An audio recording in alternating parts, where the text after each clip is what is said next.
Jesus, again groaning in himself, came to the tomb. It was a cave, and a stone lay against it. Jesus said, "Take away the stone."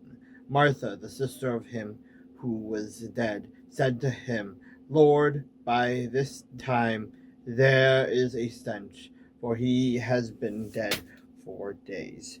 Jesus said to her, "Did I not say to you that if you believe, you you would see the glory of God?" Then they took away the stone from the place where the dead man was lying, and Jesus lifted up his eyes and said, "Father, I thank you that you have heard me, and I know that you always hear me.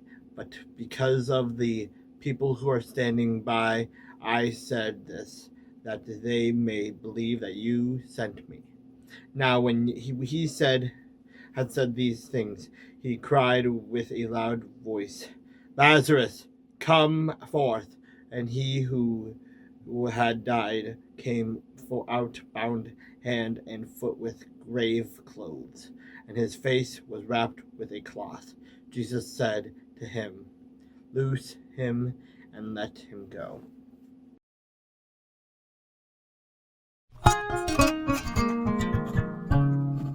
But it displeased Jonah exceedingly, and he became angry. So he prayed to God the Lord, and said, "Lord, was not this what I said when I was still in my country? Therefore I fled previously to Tarshish. For I know that you are a gracious and merciful God, slow to anger and abundant in loving kindness, one who relents from doing harm.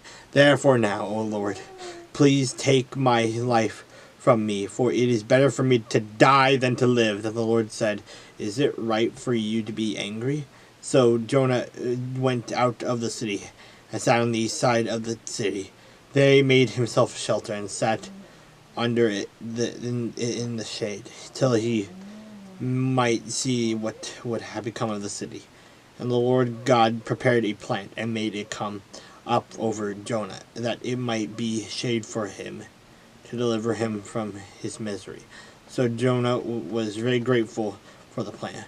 But as morning dawned the next day, God prepared a worm, and it so damaged the plant that it withered. And it happened when the sun arose that God prepared a vehement east wind, and the sun beat on Jonah's head, so that he grew faint.